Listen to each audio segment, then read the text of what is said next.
جی بیٹا بسم اللہ الرحمن الرحیم. ہم نے اپنے کل کے لیکچر میں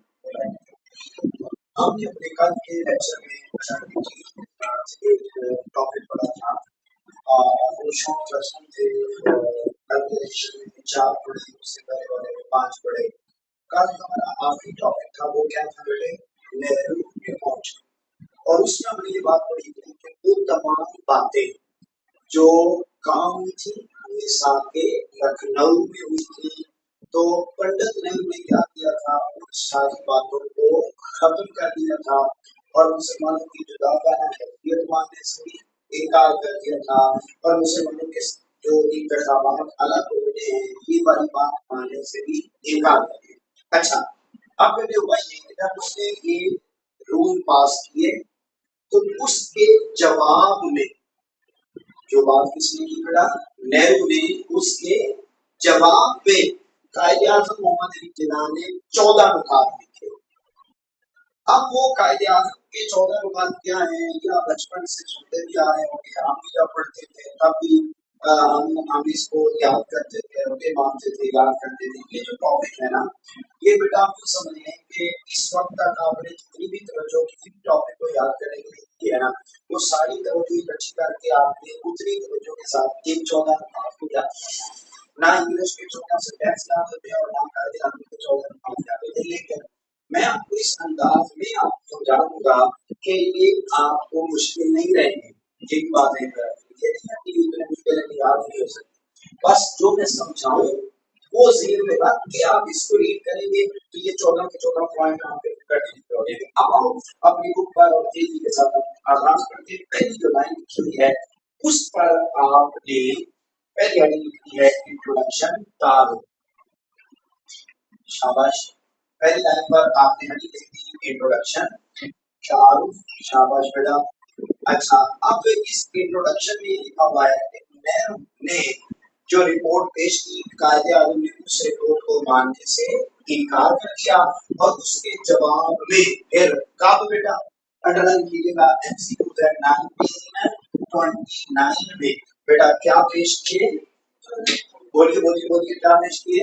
14 نکات پیش کیے. یہ MCQ رپورٹ کا بڑا امپورٹنٹ ہے. قائد اعظم 14 نکات کب پیش کیے بتاؤ؟ 1929 میں پیش کیے. اچھا، اب میرے کچھ لوگ کیا تھے وہ 14 پوائنٹ اس پورے لانگ کوشچن کی 14 ہیڈنگ ہے. آؤ پہلے پوائنٹ پر پہلی ہیڈنگ آپ لکھیں گے بیٹا وفاقی آئین. وفاقی آئین فیڈرل کانسٹیٹیوشن. وفاقی آئین فیڈرل کانسٹیٹیوشن. اچھا، اب میرے پتروں یہ وفاقی آئین سنے سمجھے بات. ایک ہوتی ہے صوبائی حکومت اور ایک ہوتی ہے وفاقی حکومت. پورے ملک میں 2 طرح کی گورنمنٹ ہوتی ہے. ہمارے ملک میں کتنے صوبے ہیں؟ جس ملک میں آپ رہتے ہیں ملنگو بولو کتنے صوبے ہیں ہمارے ملک میں؟ 4.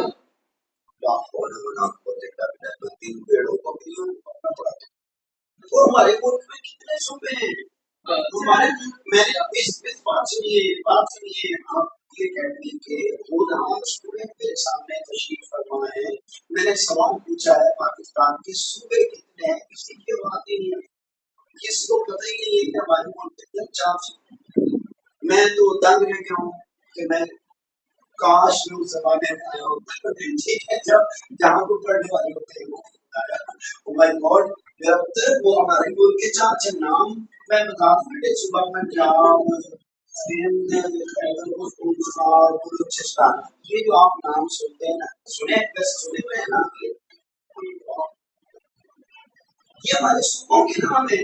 آپ کیا سمجھ رہے تھے کہ پورا آپ کو پتہ ہے؟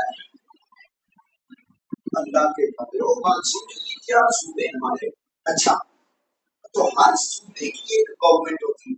کیا ہر صوبے کی ایک گورنمنٹ ہوتی ہے؟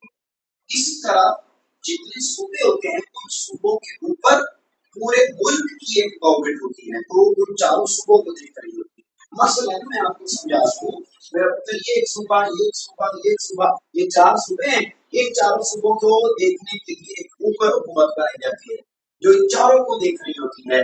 تو جو یہ वाली गवर्नमेंट, हर सूबे की जो अलग अलग गवर्नमेंट होती है उसको कहते हैं सूबाई हुकूमत, और जो इन सारों को देख रही होती है ऊपर उसको बोलते हैं वफाकी हुकूमत। बोलो क्या? कायदे आजम ने अपने 14 नुकात में पहला पॉइंट क्या लिखा? वफाकी आइन। वफाकी आइन का मतलब ये है कि हर सूबा अपना अलग अलग आइन नहीं बनाएगा, बल्कि पूरे बरसगीर में एक आइन बनेगा, और वो आइन सूबे बनाएंगे या वफाकी हुकूमत बनाएगी?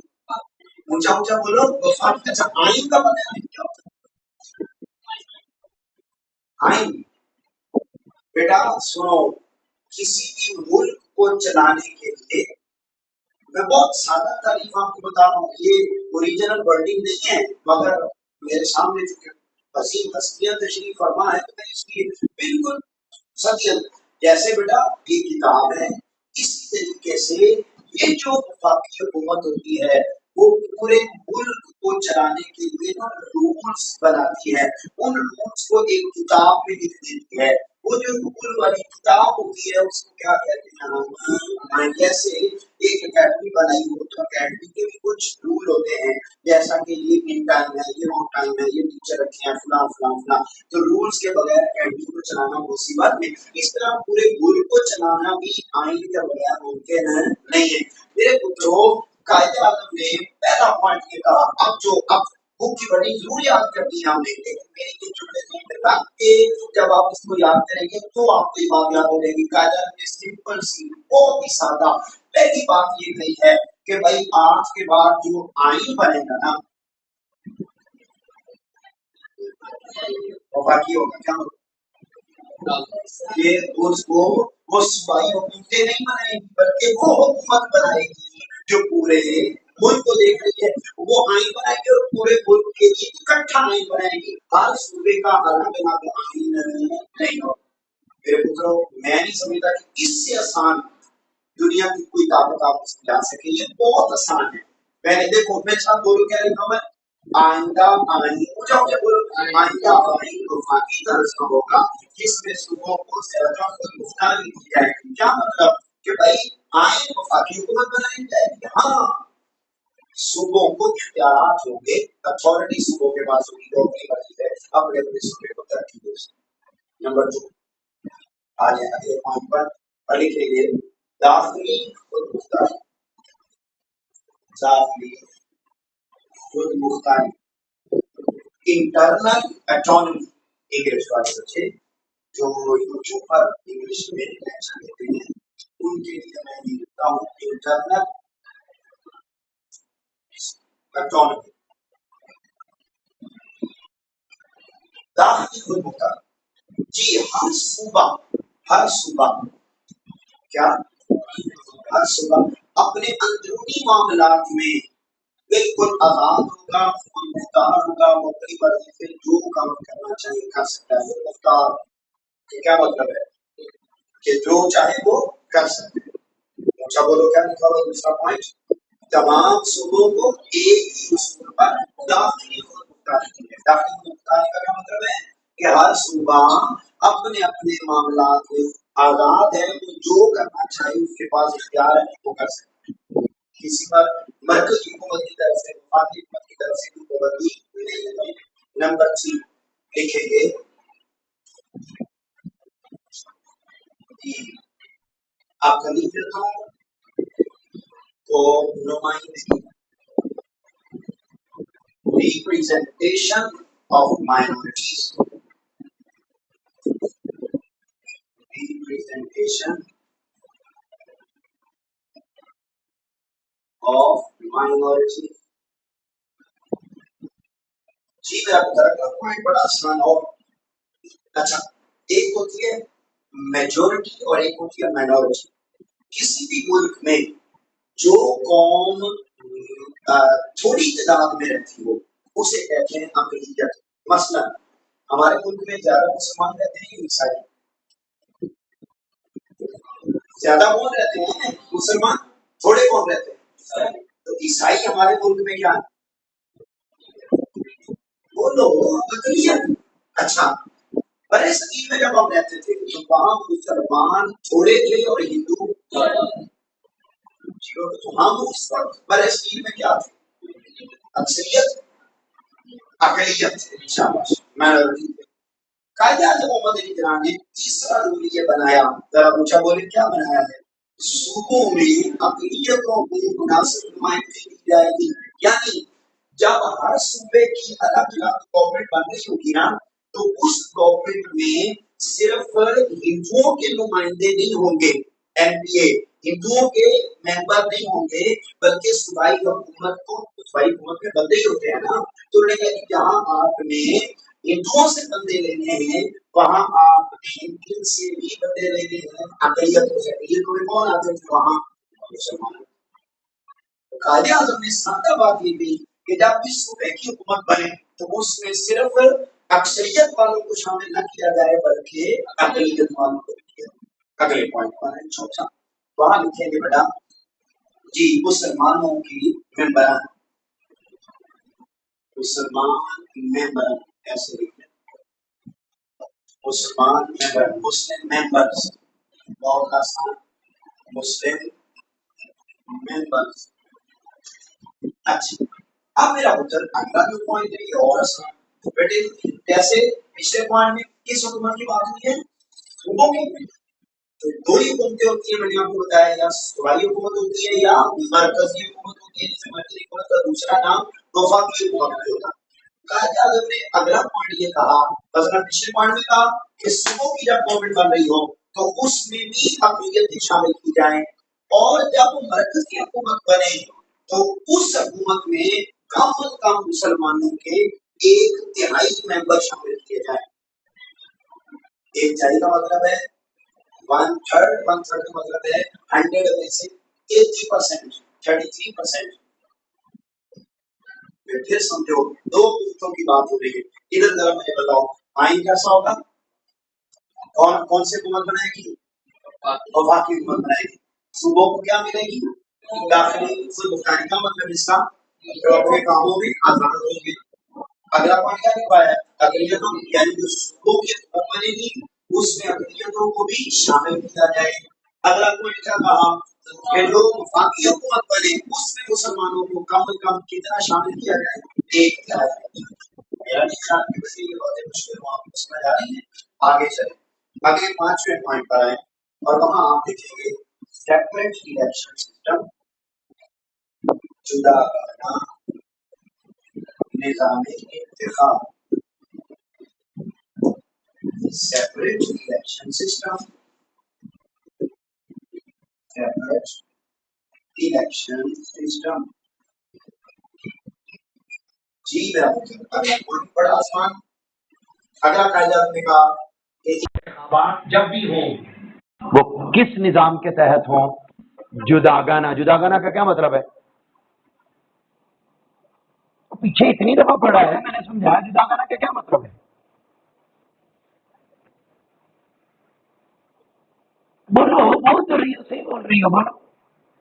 अलग अलग हिंदुओं के इंतखाबात अलग हों और मुसलमानों के, और भाई जुदा गाना लफ्ज तो लिखा हो, जुदा कभी जुदा कौन होता है जो इकट्ठा रहे, अलग अलग रोज जुदा होते लोग एक दूसरे।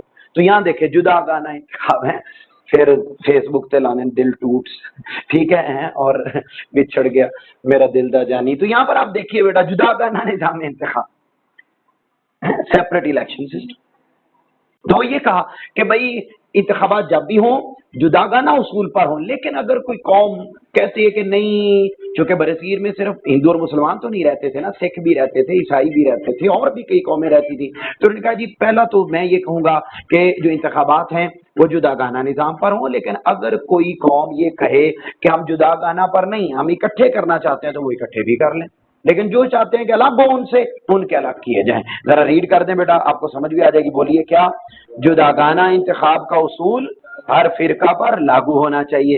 अगर कोई फिरका चाहे जो तो अपनी मर्जी से मखलूत तरीका इंतखाब कबूल कर सकते हैं। मखलूत का मतलब है इकट्ठे, ठीक है, इकट्ठे भी कर सकता है। अगले पॉइंट पर आए और वहां आप लिखेंगे जी हुदूद में तब्दीली।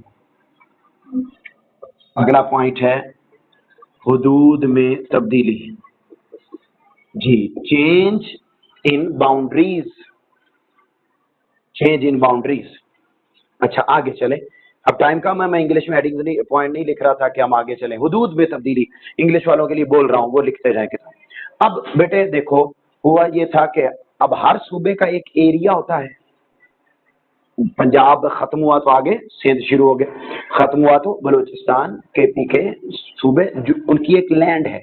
अच्छा, हुआ ये था कि उस जमाने में ये बात भी चली थी कि हम ना जरा सूबे छोटे बड़े कर लेते हैं, कुछ इलाके उस सूबे को दे देते हैं, कुछ इसको दे देते हैं, कुछ इस तरह कर। कायदे आजम ने कहा भाई सूबों की जो बाउंड्रीज पहले से हैं वो वैसे ही रहेंगी, उनमें तब्दीली नहीं की जाएगी। बिलखसूस किन सूबों में तब्दीली नहीं की जाएगी, हाईलाइट कर लें, पंजाब, बंगाल और खैबर पख्तूनख्वा, इन इलाकों की तो तब्दील बिल्कुल बाउंड्रीज तब्दील नहीं की जाएगी।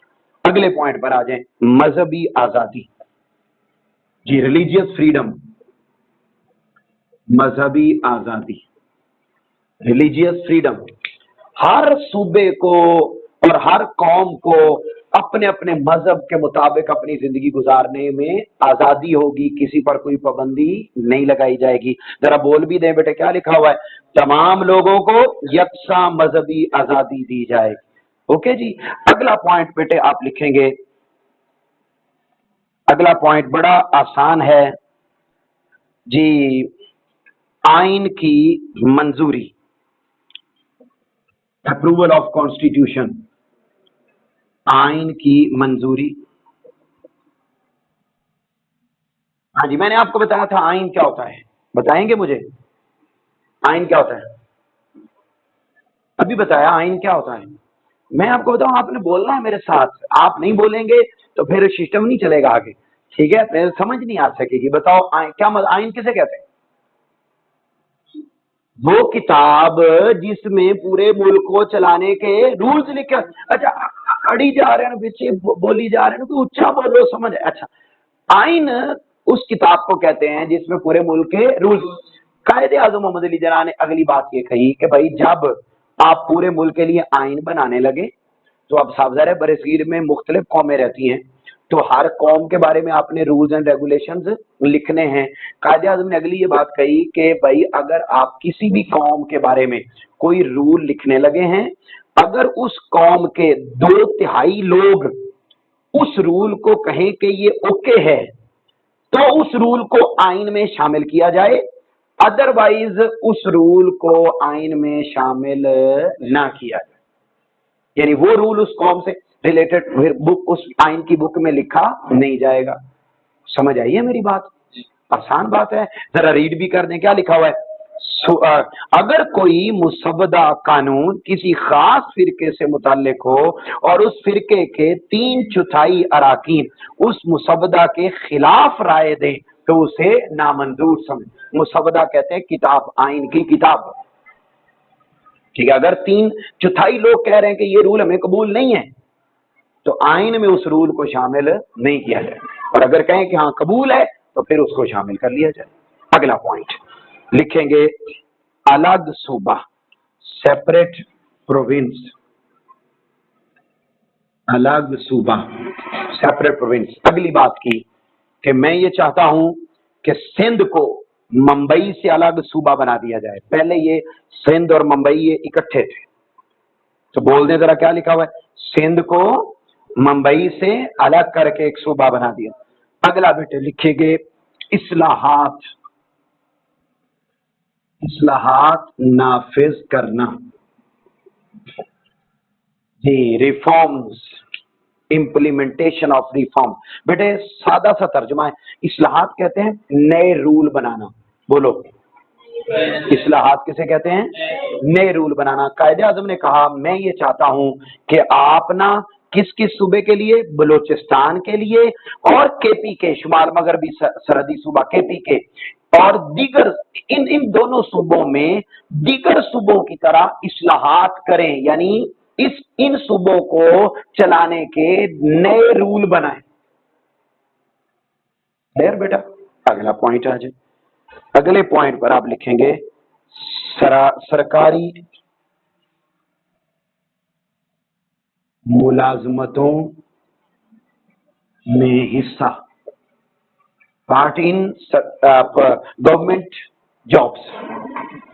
जी, जब गवर्नमेंट जॉब्स आती हैं, अनाउंस करती है ना गवर्नमेंट, तो कहा जब बरसगीर की गवर्नमेंट अनाउंस करे तो वो क्या करे, वो मुसलमानों को उनकी अहलियत, उनकी काबिलियत के मुताबिक उन्हें भी जॉब दे। आपको याद है ना 1857 के वार के बाद मुसलमानों को जॉब से निकाल दिया था और जॉब्स नहीं दे रहे थे, तो कायदे आज़म ने इसमें कहा कि भाई वो भी थोड़े ही शहरीन तू उन्होंने ही मुलाजमत हिस्सा दो। अगला पॉइंट बेटा, मुसलमानों का तहफ़्फ़ुज़, प्रोटेक्शन ऑफ मुस्लिम्स। अगला पॉइंट कहा कायदे आज़म ने मुसलमानों को मजहबी और सकाफती तहफ़्फ़ुज़ दिया जाए। अगला बेटे लिखेंगे वजारतों में हिस्सा, वजारतों में हिस्सा। जी, पार्ट इन मिनिस्ट्रीज, वजारतों में हिस्सा। अच्छा मुझे बताएं, आपने कभी नाम सुने वफाकी वजीर, सूबाई वजीर?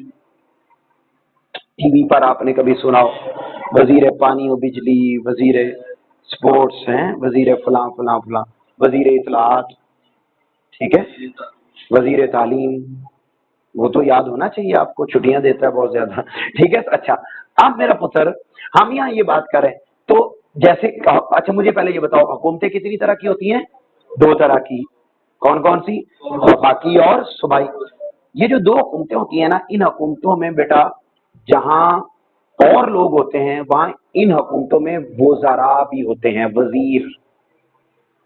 तो कायदे आज़म ने कहा कि जब आप मरकजी या सूबाई हुकूमत के वजीर बनाएं तो उन वजीरों में सिर्फ हिंदुओं को शामिल ना करें, बल्कि उन वजीरों में आप मुसलमानों को भी शामिल कर लें। और कितने कितने बनाएं? कम अज कम एक तिहाई। बोल दें जरा क्या लिखा हुआ है, सूबाई और मरकजी वजारतों में मुसलमानों को कम अज कम एक तिहाई नुमाइंदगी दी जाए। अगला बेटे लिखेंगे आइन में तब्दीली, आइन में तब्दीली। जी, चेंज इन कॉन्स्टिट्यूशन, आइन में तब्दीली। मेरा पुत्र बड़ा पॉइंट, उसने लिखा जी अगर आइन में कोई रूल बदलना हो, अब मुझे जरा बताएं, यहां भी हमने बात पढ़ी थी ना, यहां हमने बात पढ़ी थी कि अगर किसी कौम से रिलेटेड कोई रूल हो तो उसको उस वक्त तक मंजूर न समझा जाए जब तक उस कौम के कितने लोग, 3/4 लोग उसको ओके नहीं कर देते।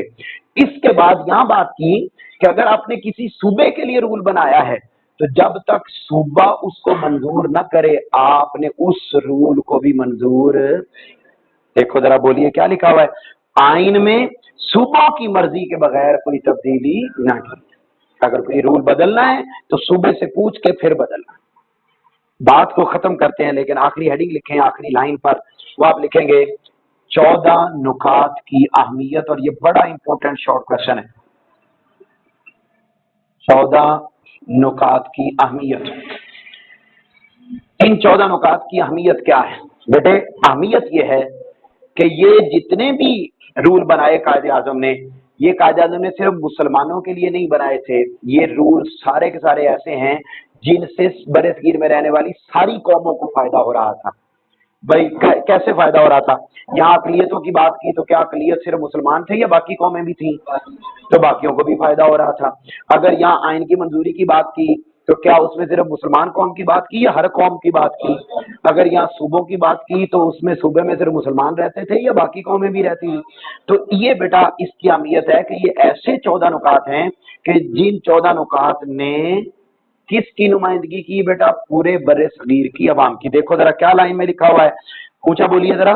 कायदे आजम मोहम्मद अली जिन्ना के 14 नुकात का तज्जिया किया जाए तो ये कहना बेजा न होगा कि कायदे आजम मोहम्मद अली जिन्ना ने न सिर्फ मुसलमानों के सियासी हकूक की तर्जमानी की बल्कि हिंदुस्तान में दस्तूरी इस्लाहात का बुनियादी ढांचा भी मुहैया कर दिया। ये मेरा पुत्र आप देखिए कि आखिरी जो लाइन में लफ्ज लिखा हुआ है ना, वो ये लिखा हुआ है कि इन रूल्स की वजह से पूरे मुल्क का आइन बनाना भी आसान हो गया था।